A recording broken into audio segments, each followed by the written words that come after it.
अस्सलाम वालेकुम। Today news line पर आप देख रहे हैं सुबह के वक्त का उर्दू खबरनामा। सबरीना महराज हूं मैं आपके साथ। आइए नजर डालते हैं अभी तक की चंद अहम खबरों। जम्मू कश्मीर के लेफ्टिनेंट गवर्नर मनोज सिन्हा ने उधमपुर में पेश आए एक अलमनाक सड़क हादसे में कीमती जानों की ज़िया पर गहरे रंजोगम का इजहार किया है। अपने ताज़ियती पैगाम में लेफ्टिनेंट गवर्नर ने कहा कि उधमपुर में पेश आए अलमनाक सड़क हादसे में कीमती जानों की ज़िया से मुझे गहरा सदमा पहुंचा है। इस गम की घड़ी में सोगवार खानदानों के साथ मेरी दिली हमदर्दियां हैं। मैं जख्मियों की जल्द सेहतयाबी के लिए दुआ गो हूँ। जम्मू कश्मीर असम्बली का बजट सेशन शुरू होने से कबल असम्बली के स्पीकर अब्दुल रहीम रातर ने ऐलान किया है कि तमाम सियासी जमातों को एक मुश्तरका प्लेटफॉर्म पर लाने और ऐवान की कार्रवाई को मौसर बनाने के लिए एक अहम आल पार्टी मीटिंग मुनक्किद की जाएगी।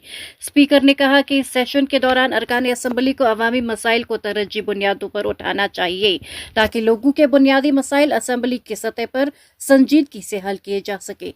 उन्होंने जोर देते हुए कहा कि ऐवान में बहस व मुबाहसा अवामी उमंगों के मुताबिक होने चाहिए और कीमती वक्त गैर जरूरी हंगामा आराई या गैर मुतल्लका मामलात में ज़ाया नहीं होना चाहिए। नेशनल कॉन्फ्रेंस के रुकन पार्लिमान चौधरी रमजान ने पार्लियामेंट में मुनक़दा ऑल पार्टी इजलास के दौरान सियासी, कानूनी और इक़्तिसादी नवीयत के मुतअद्दिद अहम मसाइल उठाते हुए हुकूमत से फौरी मुदाखलत का मुतालबा किया। उन्होंने कहा कि ये मसाइल जम्मू कश्मीर और दीगर जितने मुल्क के तबकात हैं उनको बराह रास्त मुतासिर कर रहे हैं। इजलास में वज़ीर दिफा राजनाथ सिंह, वज़ीर सेहत व कायदे ऐवान राज्यसभा JP नड्डा, वज़ीर पार्लिमानी अमूर किरण रिजिजू, वज़ीर कानून अर्जुन राम मेघवाल, वज़ीर ममलिकत एल मरगन और मुख्तलिफ जमातों के लीडर शरीक थे। ज़राए के मुताबिक इजलास से खिताब करते हुए चौधरी रमजान ने जम्मू कश्मीर को मुकम्मल रियासती हैसियत की बहाली पर जोर दिया। उन्होंने कहा कि अवाम की बारी मैंडेट के बावजूद मुंतखब हुकूमत को आज़ादाना तौर पर काम करने की इजाज़त नहीं दी जा रही है, जिसके बाइस हुकूमत अवाम के लिए अपनी आईनी जिम्मेदारियां अदा करने से कासिर है।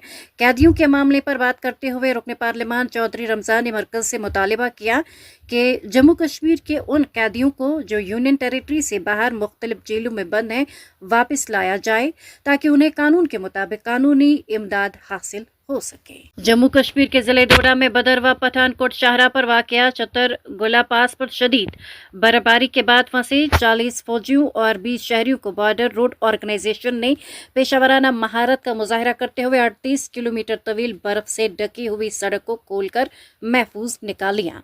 ये बचाव ऑपरेशन जनवरी 26 की देर रात तक जारी रहा और इसमें BRO की 118 रोड कंस्ट्रक्शन कंपनी ने हिस्सा लिया।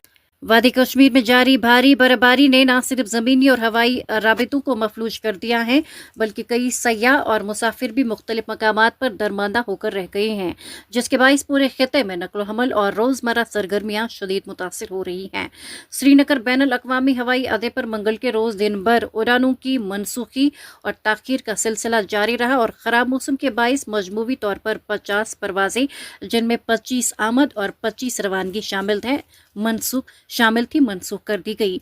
इस मनसूखी के नतीजे में सैकड़ों सयाह जो इख्तिताम हफ्ता और यौम जमहूरिया की तातीलात मनाने के बाद घरों की तरफ वापस जाने की तैयारी कर रहे थे, वादी में ही फंस गए और हवाई अड्डे पर बदनज़मी और परेशानी का माहौल देखने में आया। एयरपोर्ट अथॉरिटी ऑफ इंडिया के एक आला ऑफिसर के मुताबिक सुबह से ही बर्फबारी की शिद्दत और रनवे की मुसलसल सफाई के बावजूद कम होती हुई हद निगाह की वजह से परवाज़ों को ऑपरेट करना मुश्किल